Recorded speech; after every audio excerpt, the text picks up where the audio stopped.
আমি বুঝতে পেরেছি তোমার আমাকে একটু পছন্দ না, কিন্তু আমি যদি বিয়েটা না করতাম তাহলে হয়তো আমার ঠিক কোনো খারাপ ছেলের সঙ্গে তোমার বিয়ে দিয়ে দিত। আমি শুধু তোমার কথা ভেবেই এই বিয়েটা করেছি। এই শুই করো, ভয় পেও না। আমি কোনোদিনও স্বামীর অধিকার নিয়ে তোমার সামনে এসে দাঁড়াবো না। এইখানে খেলা মা। আমার মেয়ের সাথে তোর বিয়ে দেবো। আপনার মেয়ের সাথে? আমার মেয়ের সাথে না, সৎ মেয়ের সাথে।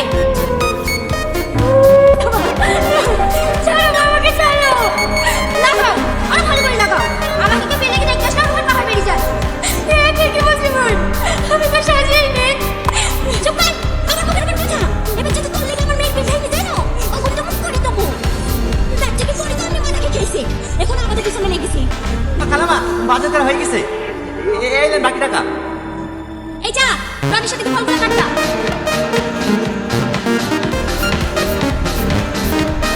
না দেন না, আপনি এবারে বড় মেয়ে হওয়ার পরেও আপনার উপরে যেভাবে অত্যাচার করে দেখলে আমারই কষ্ট হয়।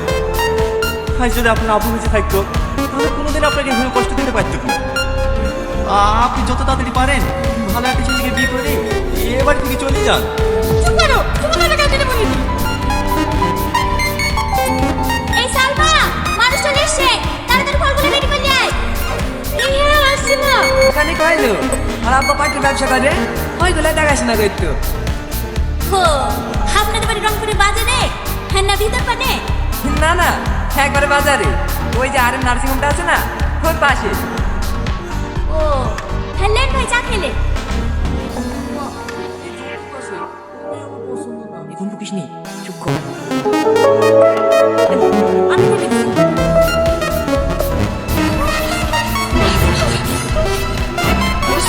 সরি, চলছে নাকি? না না, ঠিক আছে। আব্বা, আমি এমনিতেই বিয়ে করবো। বিকল্প বলে বিয়ে দেবো নাকি? একটা মেয়েকে দেখছি আরেকটা মেয়ে দেখে নজর। আপনি তো চরিত্রই ভালো না। বেরো বাড়ি থেকে। বাবু চ। দিল্লি যাবে, বিয়ে খাইনি। বিশ্বাস করেন মা, আমার কোনো দোষ নাই। আমার ভীষণ চাবিটা দিতে গেছিল। চাবি তুলতে গেছিলেন না?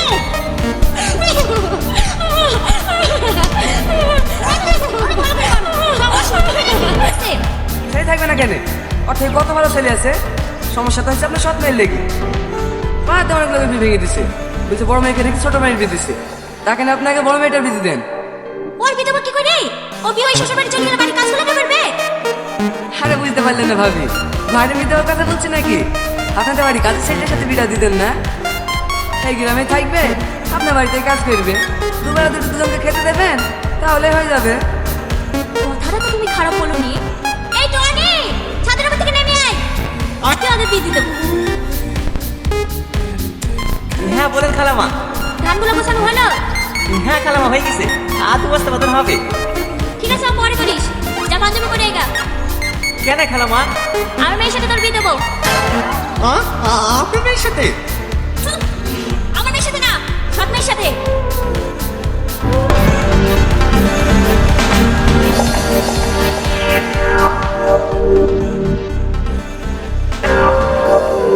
ঠিক আছে খালাম্মা, আমি রেডি হয়ে আসছি।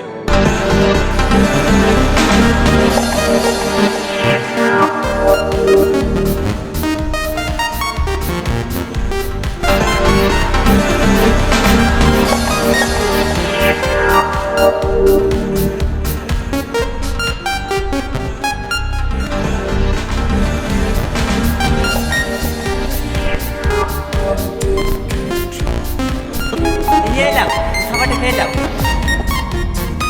আমি জানি আমার সাথে বিয়ে হয়েছে বলি তুমি মন খারাপ করে কিচ্ছু খাওনি।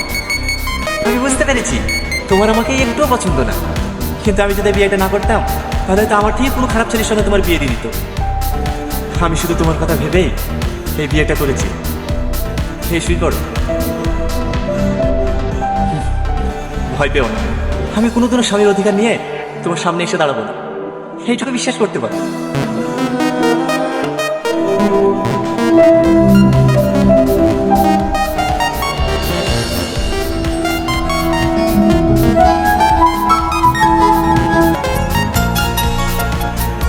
তোমাদের আসতে কোনো অসুবিধা হয়নি তো? না না মা, কোনো অসুবিধা হয়নি। আর আস্তে আস্তে ভেঙে ফেলবো নাকি? ঠিক আছে ভাই। ভাইটাকে বলছি সাহেব বলবি। ঠিক আছে সাহেব। হ্যাঁ বের করে কোথাও শ্বশুর বাড়ি আসলা? হ্যাঁ যত কাজ থাক, এক সপ্তাহ নিচে কিন্তু বাড়ি যেতে দেবো না বাপ। না না না, কতদিন থাকতে পারবো না, সামনে মঙ্গলবারে চলে যেতে হবে। একটা নতুন রাস্তায় টেন্ডার আছে, আমি না গেলে আবার পাস হবে না। তুমি জানো মা, তোমার জামাই সব থেকে বড় কন্ট্রাক্টর। তোমার জামাই রান্নারে 200-ও বেশি লোক কাজ করে। তোমার জামাইয়ের ওখানে বিশাল সম্মান, কেউ স্যার ছাড়া কথাই বলে না। আর আমাদের অশিক্ষিতগুলো আছে, কাকে কি বলি সম্মান দেয় সেটাই জানো। এই লাও, আদরে চা করিলে আসলো, খেয়ে লাও, দেখো মাথা ধরেটা কমে যাবে। তুমি একটু আরাম করো, আজকাল ও বাড়িতে কাজে যেতে হবে না। না না ভাই এসছি, ভালো মন্দ খাবার করতে হবে, না গেলে হয়। ও আমি ম্যানেজ করে নেবো, এই অসুস্থ শরীরে আজ যেতে হবে না। কিনে আমার বদলে তুমি রান্না করবে নাকি? কেন আমি রান্না করতে পারিনি নাকি? যা সাইকেলটা বের করো, অত অসুবিধা হবে না, ওষুধ খেয়েছি তো। এই সালমা, হ্যাঁ বলেন মা, এরকম আমি কি করতেছি? খালার ওখানে পড়ে আছে, চাটি বিশুদ্ধ করিস নি, জামাইকে খেতে দিতে হবে না। হ্যাঁ মা, ধানগুলো বেজে একা ধরেছি। কটা বাজে এখন?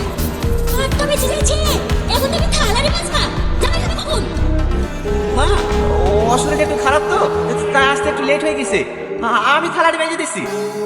ঠিক আছে, আধ ঘন্টার মধ্যে যেন জামাই করে সকালকে নাস্তা পৌঁছে যায়। ঠিক আছে মা। চুপ করো তো, তোমাকে পানি খেতে যেতে হবে না। এমনিতে জ্বর এসে হচ্ছে, আমার পানি লাগবে। যাও তুমি এখন ধরো। আর কিছু বলিস? না এখনো বলা হয়নি। বুঝতে পারছো না, আমাকে আবার কালকে বেরোতে হবে। অর্ডারটা ক্যান্সেল হয়ে গেলে 25 টাকা লস হয়ে যাবে।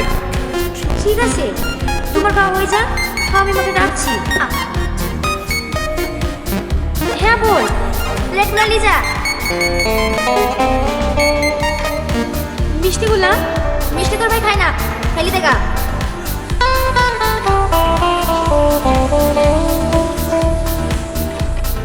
আর শোন, যার সময় মাকে ডেকে দিয়ে যাস। ঠিক আছে। হ্যাঁ এইখানে বসো।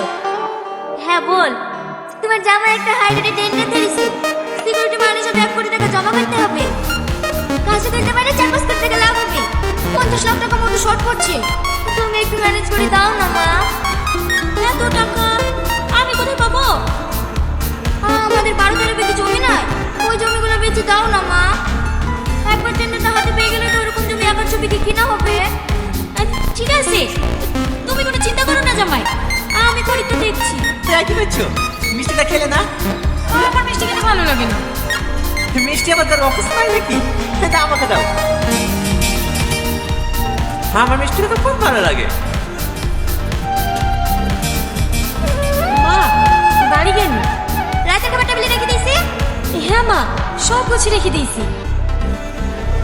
এই দাঁড়া, তোর হাতে কি? কিছু না মা, কটা মিষ্টি আছে।